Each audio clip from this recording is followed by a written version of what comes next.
if I'm helping other people first before I help myself, I'm being a good person. Well, yeah, but if you're not taking care of yourself, I mean, really, you're not showing up 100% for everybody else. You're showing up 50%, 60%, 70%. And that's what I was doing. I mean, I knew that when I was going in and working as a coach, as a theater director, whatever I was doing it at 70%.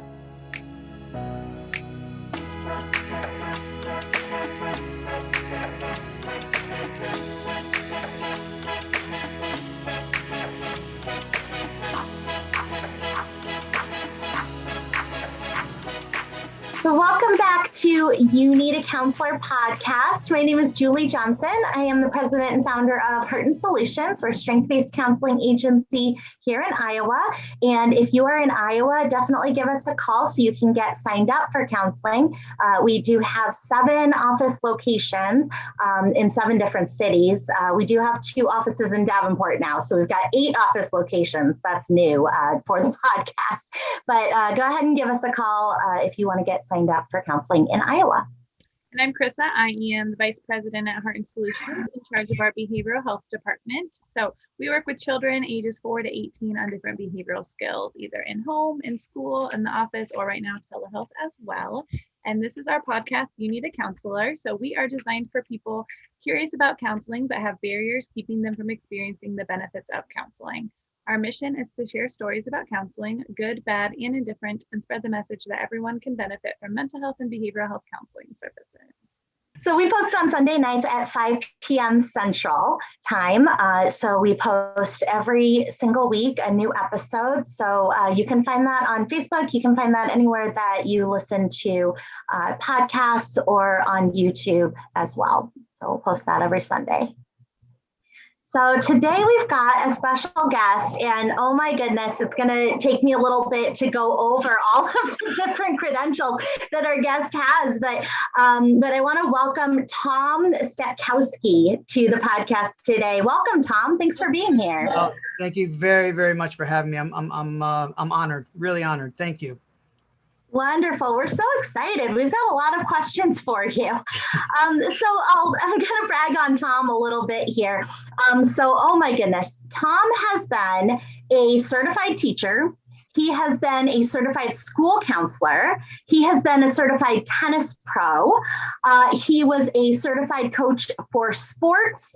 He had his own theater production company. He also was a producer, director, playwright, and also made his own and produced his own music videos as well at his recording studio there. So, and also managed some musical groups. I mean, goodness. Tom has had a very rich career history, which is so cool. And so, and he did all of this by the age of 32. So that tells you a lot about our guest today, about Tom. So, I wrote all. Oh my goodness. Okay, go ahead.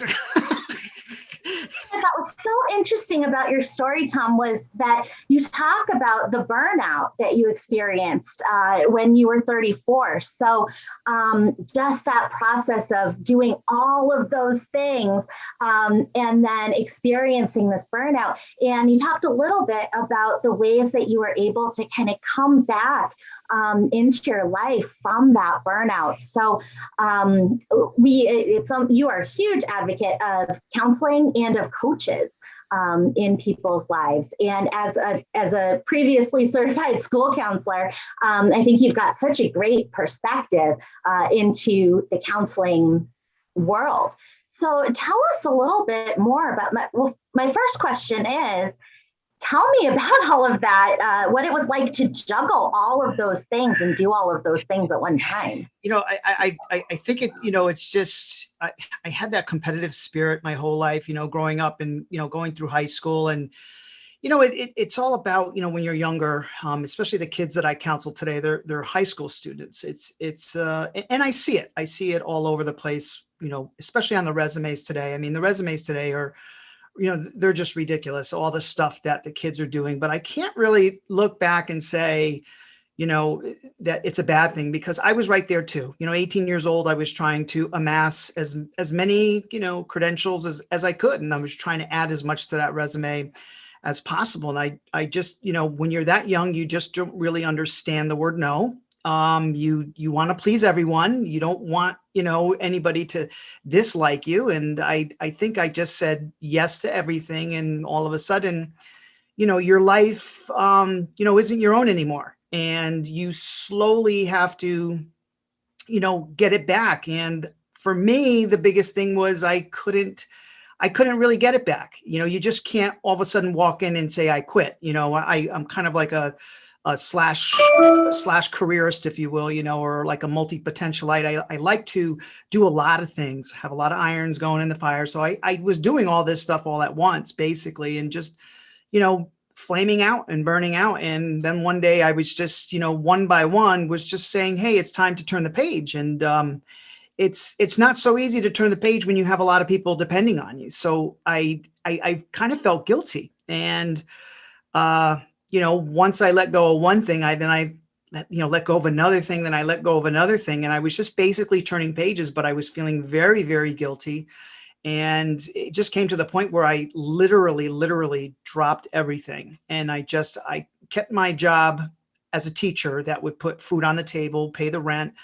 But I was just a shadow of myself, and people that would have seen me like back when I was 24, and now they saw me 10 years later at 34, were just like, wow, you're like two different people. When I knew you at 24, you were doing 75 different things. And now you're not doing any of that stuff now. So it was just burnout. It was burnout. And I just thinking, I have a degree in counseling, I will know or see the signs of burnout. But that was the biggest blind spot right there, because even somebody that's dedicated to the field as much as I am couldn't see it.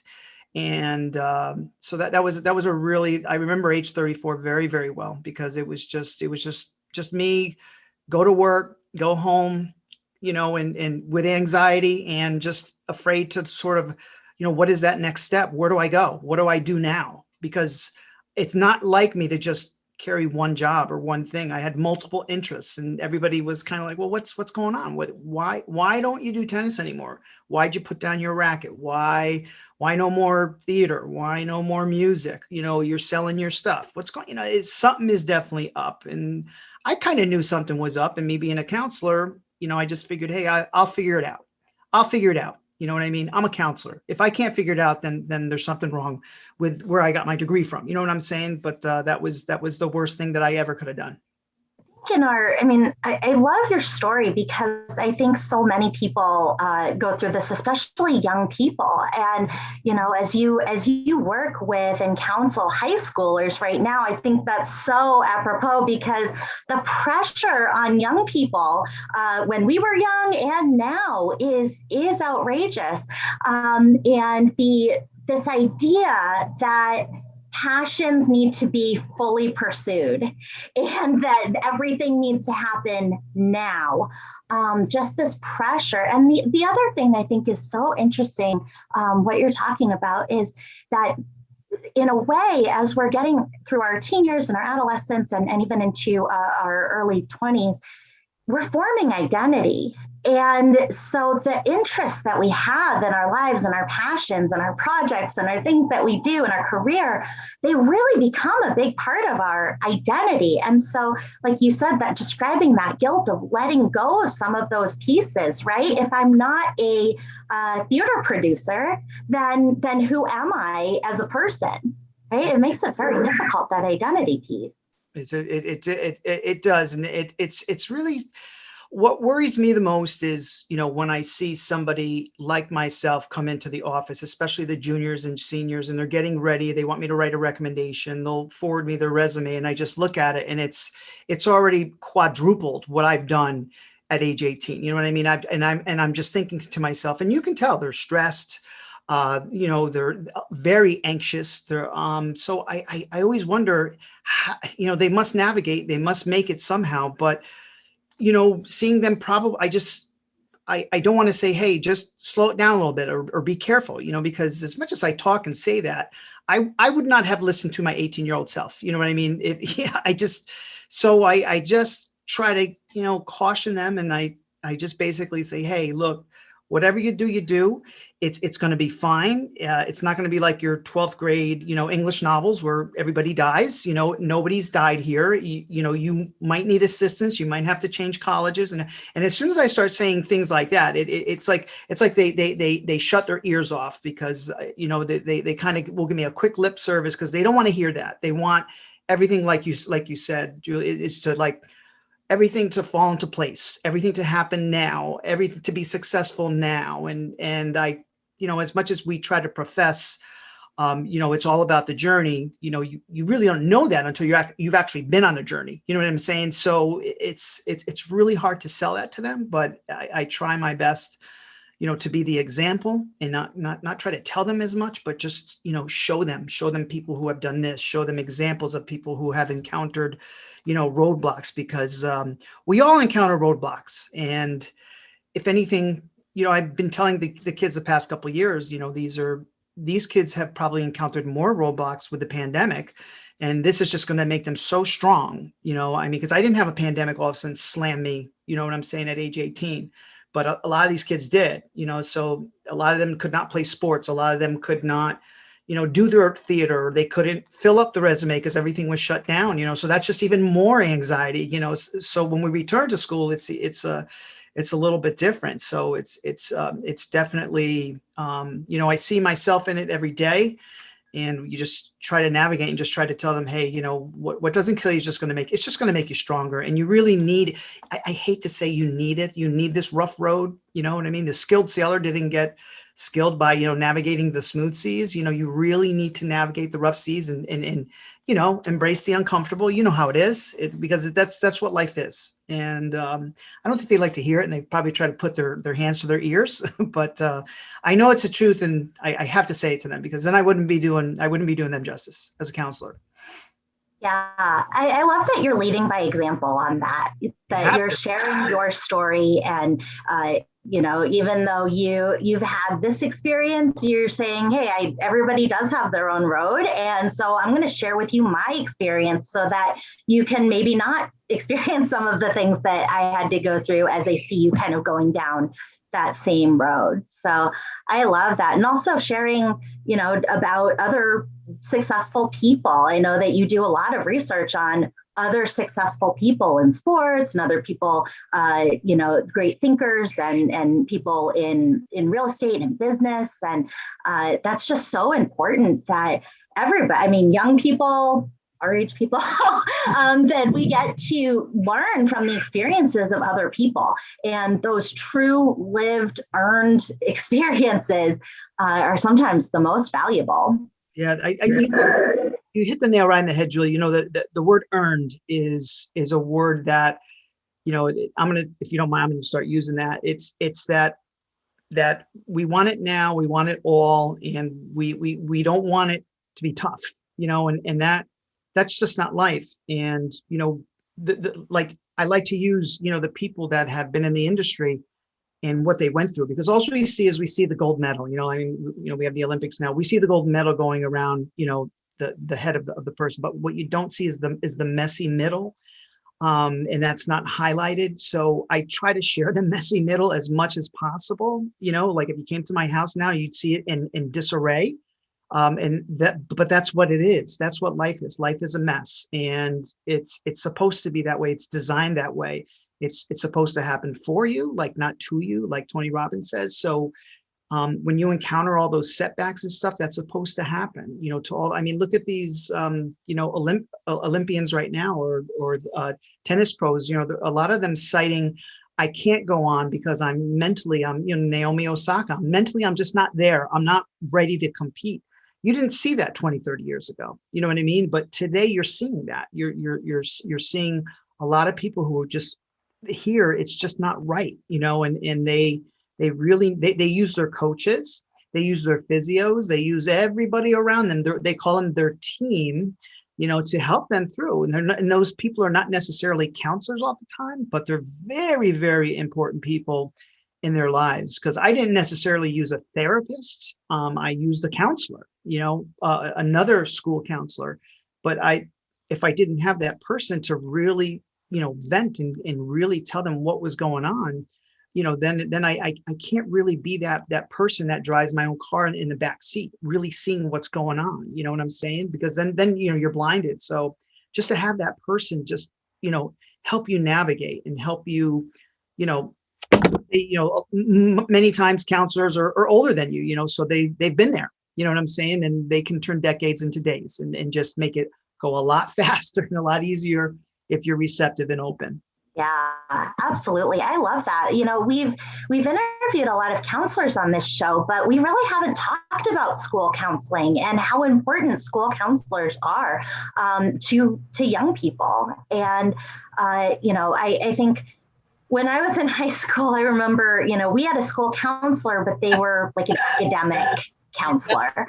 And so they would talk about, college applications and kind of help us study for things and kind of do, study plans and stuff like that. But school counselors are becoming much more in depth in terms of counseling for students. And so what an interesting phenomenon to talk about, this pressure that young people have on them. I mean, I've got a 5-year-old daughter. And the pressure is, it's already there. All of her friends are in gymnastics and dance and figure skating and, ninja class, right? And they're all in this. And we lost a year of dance, when COVID happened, like last year. We didn't do dance last year. And my daughter's behind now. Her friends are doing like competitive dance now and all of these other things. And we're behind. And that's outrageous at the age of 5. It really is. And I don't blame anybody because it happens to all of us. Comparisonitis, keeping up with the Joneses. And, you can say, what, we're not going to do that. We're not going to be like our next door neighbors, and we're not going to put them in competitive dance, and we're not going to do that. But then, my daughter turns 12 and, I'm starting to see the effects of that, because she doesn't want to be singled out. She wants to blend. Mm-hmm. Blending is the most important thing at age 12. So it's like, well, you can't really blend because you haven't really put in the miles. You haven't really put in the, COVID happened and so forth. But because everybody is doing it, they want to be like everybody else. And they have these sneakers and they have these electronics and they, and I always said, well, you're not getting your iPhone until this, but all her friends have one. So it's really, you don't want to have to be like that, but it's the pressure on a parent, forget the kids. The pressure's on a parent, to keep the kid happy, because you want your kid to be happy, but you don't want to give. You want to teach them lessons. It's a really fine line, that you have to, walk. I remember even my daughter was going through a little bit of, trouble in middle school. I wouldn't even call it trouble, but just, a little bit of girl stuff. And I said, why, your dad's a counselor. Why don't you talk to the counselor? And she looked at me and she said, absolutely not. And I said, no. I said, not me. I said, you don't have to share, girl stuff with me. I said, you have a counselor at school. She, oh yeah, I know her. I would never tell her anything. And I was like, well, why? Well, that's what they're there for. They're there for you to, bounce things off, do lunch group, do all that kind of, what? They're stalkers. They want to know everything about you. And they just want, and I'm like, what? Are you kidding me? I said, you're talking about your dad's job. I said, we help people. No, they want to know everything. They're nosy and they'll come in the lunchroom and find you. And I'm like, oh my goodness, this is 12 years old. So it's a real, and I have to say, even the kids that I work with, when they come in, they want something. And I will kind of give them what they want, but I really serve them when I give them what they need. And that is the big difference. I think with counseling today is, before it was like you said, it's very academic. It's about, what classes, changing your class, or you're in too high of a level. But now it's sort of like, okay, we've done that. Let's now talk about, how are things going? how's home? How are your friends? How's everything? How's sports? What are you doing after school? You know, what's that? And it's like they look at you like why are you asking me this? And it's like, because I'm checking in on your well-being. You know what I'm saying? That's more important than anything for me, especially during this pandemic. You know what I'm saying? And then they'll say, well, everything's good, but you know what? That A that I was supposed to get, and then right away we're back in academics. And it's like, you know, and you could tell a lot of the stuff that they're going through, they really need to work through something that's a lot bigger than just a grade in a course or a failed subject or something like that. And that's the kind of stuff I like to really push through and work with them, because that can serve them for a very long time. Getting that A or switching a class, that's temporary. But the stuff that, you know, really, really is going to help them going through college, young adulthood, and so forth. Those are the lessons I try to, you know, hit home with, because that's what counseling should be, right? Absolutely. I mean, I think that there's this, there's a sense of control that comes with achievement, right? There's a sense of control over our world around us when it comes to being able to create projects, right? Or be able to throw ourselves into something that we're good at and succeed at things. And so there is somewhat of a sense of control. You know, right now I'm earning my doctorate, and I got to tell you, when it's over, I'm going to be sad about not getting graded on things, because in the real world, you don't get grades like that. You don't get feedback like that all the time. Right. It is nice, and it's in a way, it's addictive to have that kind of, you know, dopamine feed of like, okay, I've got a test and I know I'm going to get that hit of serotonin. I know I'm going to get that hit of self-esteem when I get that, you know, 100 or 105 on that test. I know that I'm going to get, you know, this feeling, this positive feeling about myself when I get into this college or that college, or when I get, you know, this grade or that grade, or when I, you know, put on this theater production, right? Or when I get this role in the high school play. And that feeling of self-worth that can come with achievement it keeps us striving. But then if we're on that cycle, if that's where we get our self-worth, it's never going to be enough. Our resume is never going to be long enough to be able to support upping that feeling. And so, you know, if I think about achievement as being just as addictive as, let's say, a behavioral based addiction like gambling, right? It's that, yep, I'm putting quarters in, right? And I'm doing sleepless nights so I can get this A in this class, or I'm doing, you know, all of my diet's horrible because I'm eating fast food all the time because I don't have time because I'm working 3 jobs, right? So all of that stuff that comes with it is we're putting quarters in that slot machine, right? And every so often we pull it and we get $2 and we feel great, right? And so it in a way, it does parallel that addiction process, where, you know, no achievement is enough, because then we get that little high, that little boost of self-confidence and self-esteem and self-worth for, you know, the next maybe 30 minutes if we're lucky, depending on how good the achievement is. But then we're right back onto it because that feeling fades, and now we need that next promotion. Now we need that next accolade, right, to our name. And you're right. I think the great word that you used there for me that you just said is addictive, because for me, achievement was addictive. And I just felt, you know, it's something that I can control. I can just keep going.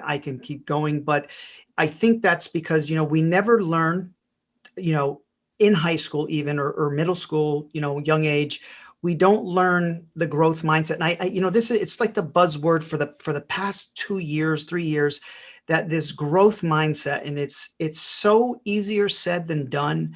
But when you really, really sit and think about a growth mindset, and it's okay to make mistakes. No, it's not. You know what I mean? That right away, there's this, everybody says, oh, I don't mind making a mistake. I don't mind feedback. But then the minute you give them the feedback, you know, they get a little defensive. So practicing a growth mindset, a true growth mindset, had I done that when I was younger, and had I had lessons like that, and I wasn't trying to achieve 100 or just to get 3 little red marks on my paper that said 100, that's all I want to see. I don't want to see X's. I don't want to see nothing. I want to see perfect. It becomes addictive, and, you get 100 and, you're celebrating, and then all of a sudden, bam, you go to your next class, you got a 45. And then all of a sudden, that, like you said, you celebrate for what, half an hour. So to teach somebody about, what it's all about, growing and being better than, one day better than the person you were yesterday. And, how do you eat an elephant? You don't eat it in one sitting. It's, spoon by spoon. And it'll take a whole year. And you just grow. But like you said, at the beginning, when we started talking, the people want to grow tomorrow, or like my son pulled himself today out of a tennis game. I was watching him, in a little tennis clinic today. He's 8 years old, and he made a mistake, and he sat down on the sideline, and I went over on the side. I said, "What's up, bud?" And he's just like, "I'm just not good at this." And I'm like, "The first time you're swinging a racket. Are you kidding me?" But it's like, it's this, Daddy did not become a tennis instructor in 2 days or 2 hours. It took me almost 20 years, but you're trying to tell an 8-year-old that. So it's hard, very hard to sell, but it could be so addictive. And like you said, it all ties in to the self-esteem. You know what I'm saying? And if we could just teach kids in my field, if I could just teach kids, it's okay to make a mistake. You want to make mistakes. You want to make mistakes faster, because the faster you can make those mistakes, the faster you're going to course correct and you're going to learn. But it's a hard, like I said, growth mindset. It's fantastic if you can do it. Very hard sell though. Very hard sell. Absolutely. Yeah. Make mistakes and make them as fast as possible. Get them out of the way. Yeah, I love that, because if I make a mistake now, or make a mistake a year from now, if I make it now, a year from now, I'm a year out from that mistake. I've already applied what I learned from that for an entire year. And that's huge. And that does stop a lot of us from moving forward on things that we would like to move forward on. Sometimes is that fear of it's twofold. It's that fear of not being successful right off the bat, right? And they say it takes like 7 years to be an overnight success. Krista and I talk about this, about the podcast, right? So this is our 51st episode. And it takes, 4 or 5 years on a podcast. You've got to have 200, 300, 400 episodes before people really start to notice it. And but it's that consistency along the way, right? And not being in it for that, okay, we need a major win all the time, right? But just that this is part of our routine. So this is part of what we do on a consistent basis, knowing that if we consistently do it better and better, we're going to get better and better as we go. And a year from now, 2 years from now, 3 years from now, we're going to have the culmination of all of the mistakes that we've made along the way behind us. So I really love that. Part of what you were saying too about, taking on too much, it reminded me of, so I've got this little herb garden in my backyard. And so we grow like cilantro and stuff like that. And when you're pruning cilantro, I didn't know this until last summer. I'd never grown herbs before, but when you're pruning cilantro, when you're pruning other herbs, oregano, things like that, you got to cut, when you prune it off to eat the herbs, you have to cut right at the base where there's a split, right? So you've got kind of your stalk, and then maybe you have, 2 or 3 or 4 branches coming out of that stalk. You kind of cut off the smaller ones so that all of the nutrients of the dirt, all the water, all the sunlight that's going to the leaves goes to that one offshoot, right, of the plant. And then maybe you have another strong one over here, but you're cutting off all the little branches when you're pruning those herb trees or those herb plants, so that all of the resources that are going into the plant can really be focused into those main strongest branches. Right. And when I think about, all of the things that high schoolers and young people have to balance and manage, they've got soccer practice, and they've got singing lessons, and they've got piano lessons, and they've got dance, and they've got all of these things packed into their schedule, and they've got to, keep their grades up for college and do college applications and everything. If we're not pruning that tree on a regular basis so that those resources can be allocated to the most important things, then we're going to have a ton of malnourished leaves and branches, and that's all we're going to end up with. And I just love this.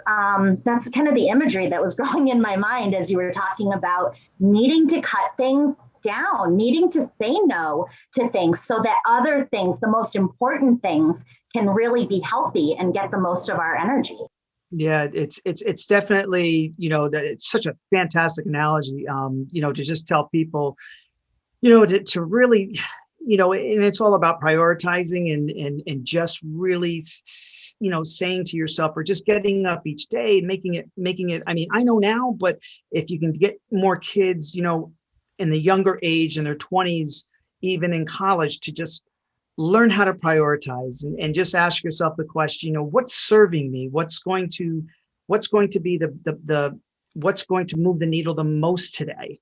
And if it's not serving me and it's not moving the needle, then maybe it just needs to take a back burner. Maybe it just needs to take a back seat. Maybe it needs to be gone forever, and that was something that, that gone forever, or closed chapters, it's like I wanted to write a book, but write every chapter all at the same time. You know what I'm saying? And you don't do that. You proceed from chapter to chapter, but it's like I was writing a 20 chapter book and I was in every single chapter, with two hands, and it doesn't work that way. And, again, it's hard to learn to say no, because I mean, I am a total different person than what I was back at, between 18 and I would say 30, it's just total difference. And, unfortunately, it took me a little bit of time to recoup. And, I put my tennis racket down for a good 8 years, and thankfully I was able to kind of, pull through. But I fear some days,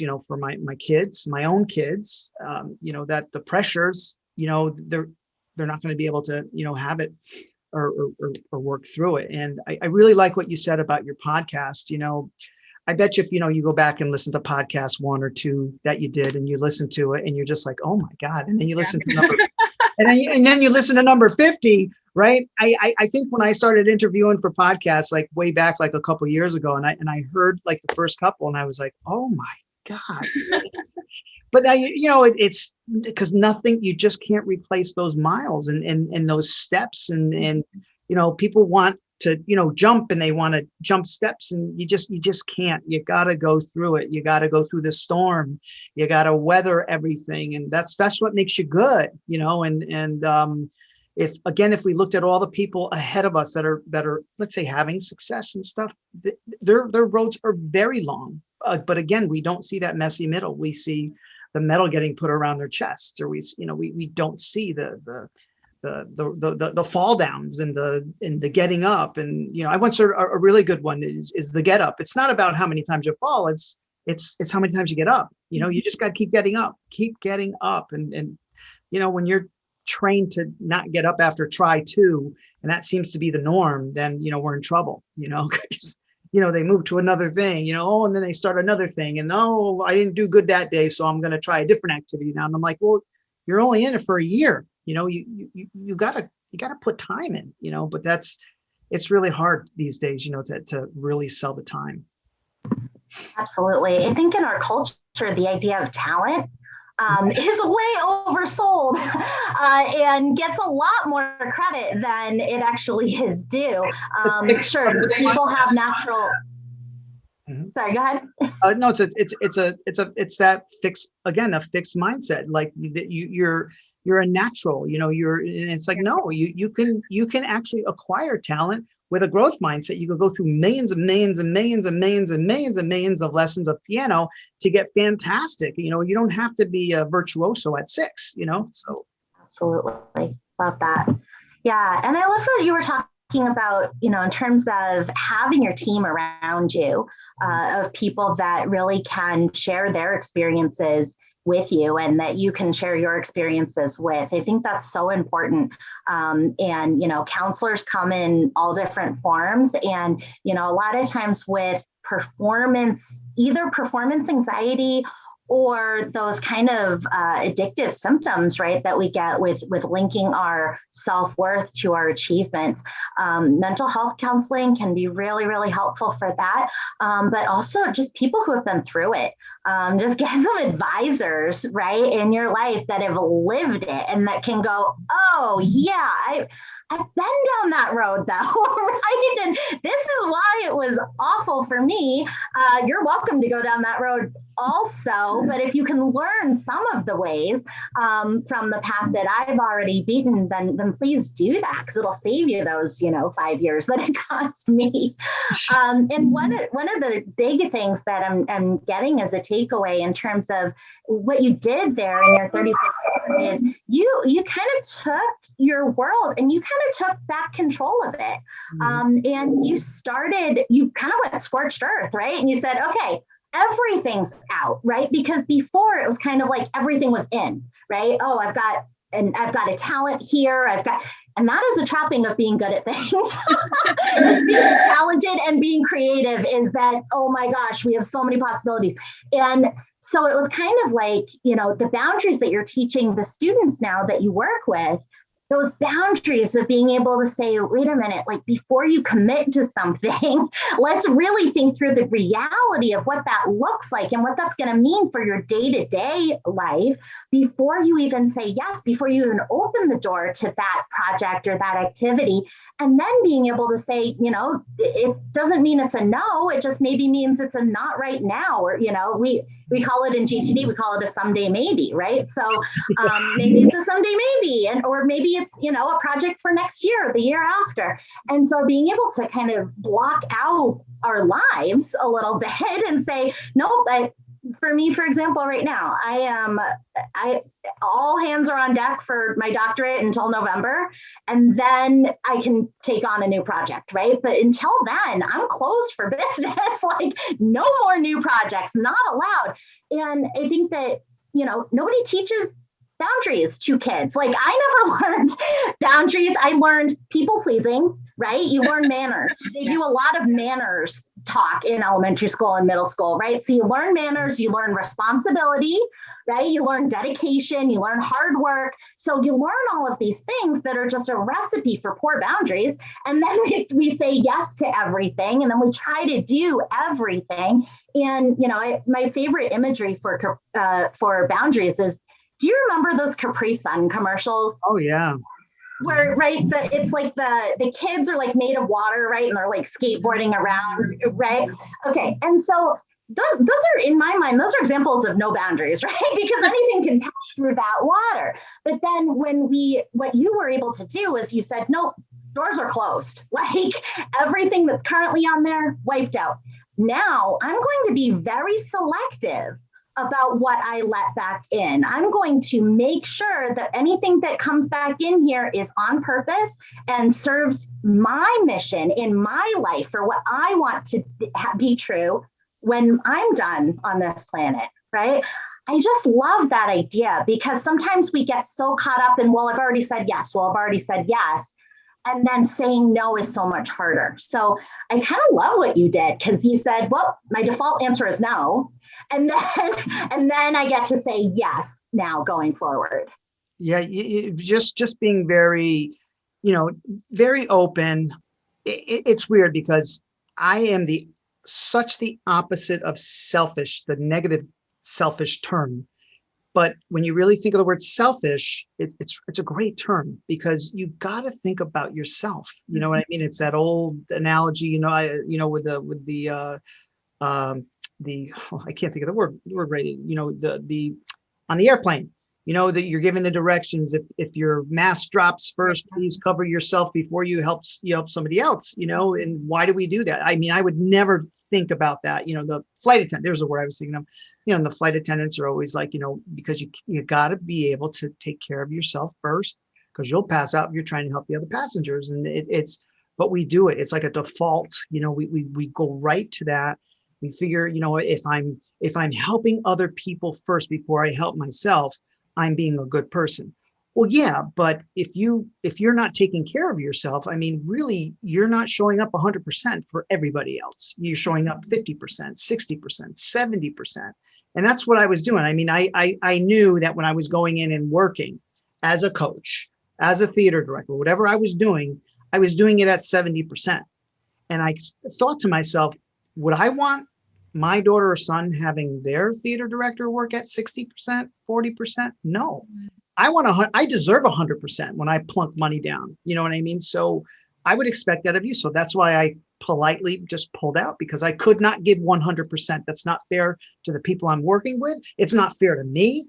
So that was really the thing. And so now, I remember my to-do list used to be like, 10 to 15 things I would try to get done in a day. And that was like a successful day. Today, it's 2 things. You know what I mean? Let's bring my kids to tennis and let's go on this podcast. And then later we're going to see what happens, because you know what? Those are the 2 things that are going to move the needle the most today, is being on this podcast and going with my children. You know what I'm saying? Then I'm going to have some dinner later. Maybe we'll watch a movie, but I would have done 15, 20 things, 20 years ago, and I'd still be in the same position that I am today, because it's again, like you said, Julie, being deliberate.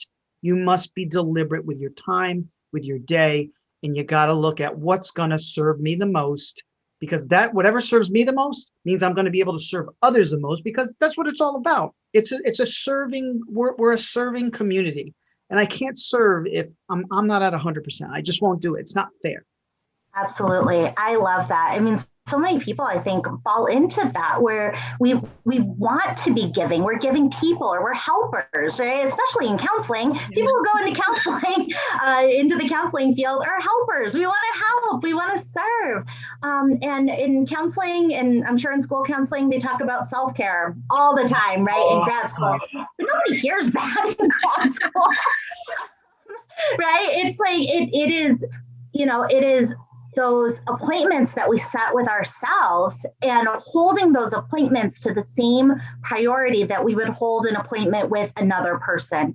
And, what we do so many times is we would never cancel, or no show coffee with a friend, right? If a friend was having a hard time and we said, hey, let's go to coffee so you can talk to me about this, we would never just not show up to that and feel good about ourselves afterwards, right? We wouldn't do that. But we will think something like, I should work out more, or I should read more books, or I'm really into this other thing, or I want to spend more time with my kid. We think those things, and then we just hit snooze on them, right? Because it's not another person. And so I love what you're saying about taking care of ourselves first, and really honoring those commitments that we make to ourselves, to the most important things that are going to progress our projects and progress our lives towards what we want them to be. We only get one, potentially. But I mean, and it's short. It's a short amount of time that we get to live and pursue the things that we want to. So we really do have to focus in the time that we have, so that we can, you mentioned your family. Absolutely. That's got to be, up there on priority. And they're only young for so long, as you can probably attest to if you got a 12-year-old, right? I mean, it goes so fast. And so I love what you're saying about taking care of ourselves, taking care of our families as the foundation, because then we can take all of the energy that we've put into ourselves and it just multiplies out. We can give so much more energy to other people once we've invested that energy into ourselves. That's wonderful. I mean, you said it the best. It's like, I was a piece of cilantro. That's exactly what I did. I just cut it off, and I cut off the right parts so that it could just bloom and get a little bit bigger. And that's exactly what I did from age 34 on.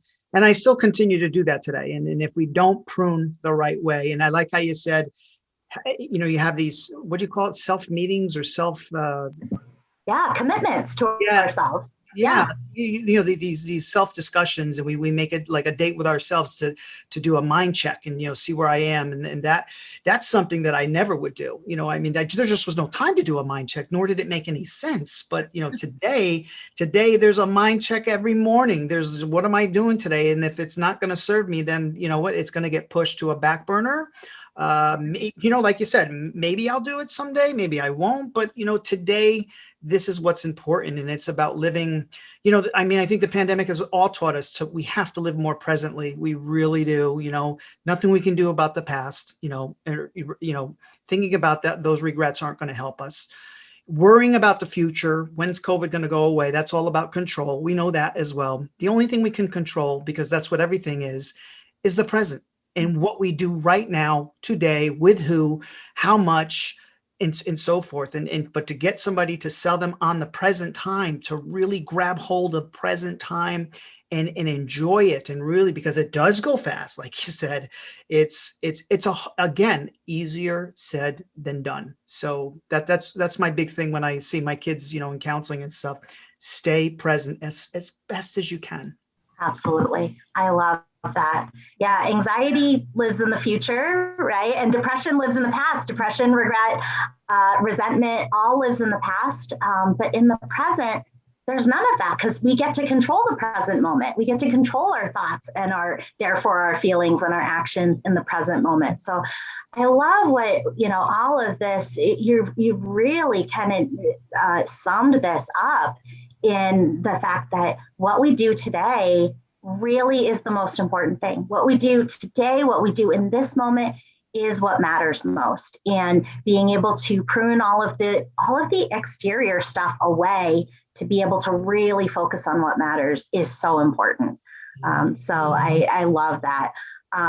The Procrastinate on Purpose book by Rory Vader, the number one step before you do any activity, he says, is, does this even need to be done? And then the second, if you decide, yeah, it does need to be done, second step is, am I the one to do it? Right? Is this my job to do?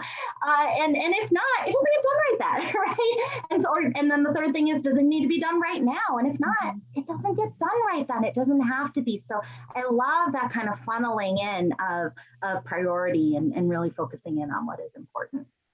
Yeah, Wonderful. definitely. Yeah, the way you say, I never thought of it that way, but for me, it's always like automate, delegate, or throw away. Just Absolutely. I love it. So if you could give one suggestion to, let's say, a young person, a high schooler who's on the fence about building a team around themselves, because, a lot of people think about coaching, they think about like CEOs, and entrepreneurs, and they don't necessarily think about what young people are going through and the stresses there. So what suggestion might you give a young person or the parent of a young person who's on the fence about either trying counseling or trying to have a coach kind of work with them on some of these things? Oh, it's such, I get that all the time. It's such a great question, loaded question. I'm just going to say the same answer. It's to, look at anybody who you really, of course, we're going to look at the stars and everybody that's in the headlines and so forth. They all have teams. They all have confidants. They all have, people who have helped them, advisors. They, if you look at every part of our life, when you need something done, you go to somebody else. You're the dentist, the doctor, the, lawyer. And, why wouldn't you really, watch that mental piece and just go with either a professional or go with a coach. Like I said, we come in many forms. Counselor, could be a teacher. For me, it was a teacher. I just confided in a teacher, and you start to realize that it's not so much about how am I going to get things done. It's who am I going to look up to? Who is going to be, who are those most important people in my life? If I said, you're going to bring in the top 300 people that are in your life right now, you would bring in the top 300. They would all sit in an auditorium, but you better make sure that the first 20 seats in the front row are the most important people. The people, your coaches, your the people that you want to treat the best, that have just served you. And I always try to tell them, try to look at people who have built teams around them. They have not done it themselves. They have a team. They have, especially today, if you look at athletes, they just don't have, one person in their corner. They have many people.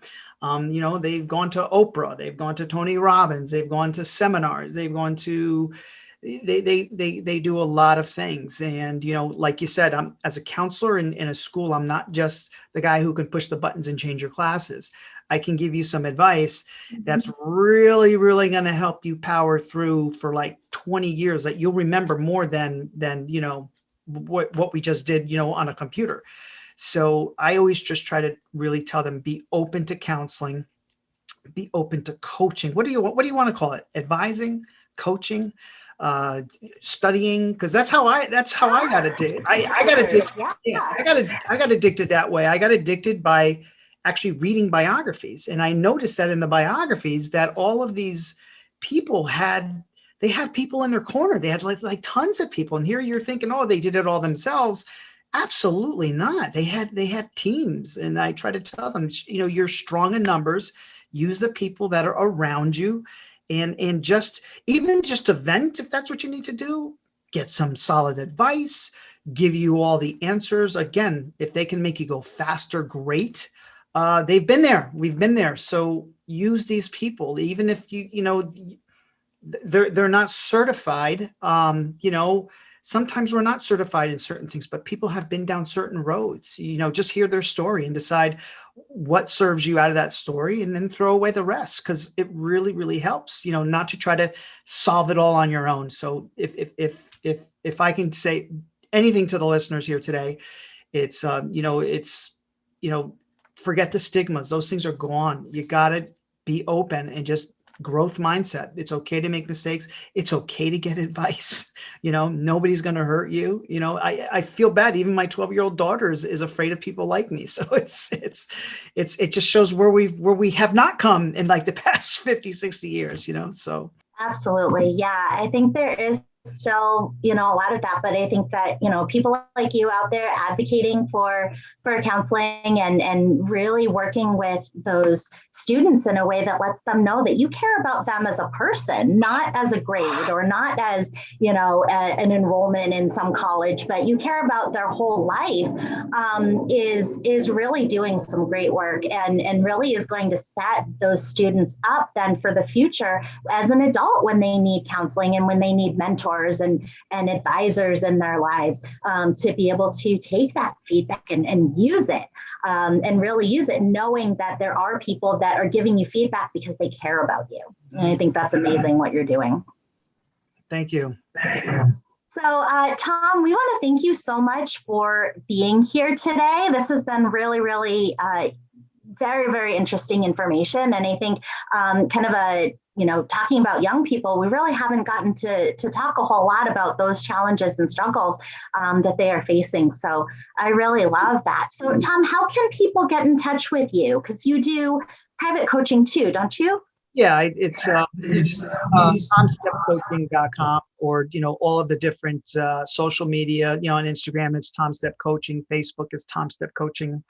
So they could just find me there, LinkedIn, Tom Step Coaching. And if they're, you're ever looking, for any type of coaching, because that's what I kind of call it. I feel like that coaching, when I call it coaching, it falls under the umbrella of counseling, behavior modification, whatever it is that you need. I specialize with multipotentialites only because I am one. So, and I've been down that road, and I can show, help people that way, but they can easily just get in touch with me by going through the website. Awesome. Multipotentialites. I need to save that. I love that. That's very accurate. I'm Tom Stepkoski, and I need a counselor. So do I. So does Krissa. We all need teams around us. We all need people around us to help us get through things in our lives. So we really, really appreciate you being here. Thank you so much, Tom. Thank you. Great. So if you are, definitely check out tomstepcoaching.com and check him out on social media as well for that private coaching, especially for teenagers. I think so many times parents just feel at a loss because their kids won't listen to them, and they maybe won't listen to their school counselor, right? The coach, that's like a baseball coach, a basketball coach, right? So definitely reach out to Tom anywhere that you are in the country. And if you are in Iowa and you're looking for mental health counseling or in-home behavioral health counseling at any of our 8 locations, definitely give us a call, 800-531-4236. Like Julie mentioned at the beginning, we post every Sunday night at 5 p.m. Central. So keep us on your social media so you can see our Facebook. We'll post it. We'll post it on YouTube. We'll post it on Spotify and anywhere else you listen to podcasts as well. And we can help convince you to call a counselor or a coach that week as well. If you have questions for us or questions for Tom, send them over to us at You Need a Counselor podcast, either on Facebook, or you can send us a DM on Messenger on Instagram. And I'm Krista Brown. And I'm Julie Johnson, and we need a counselor. And so do you. Bye. Bye.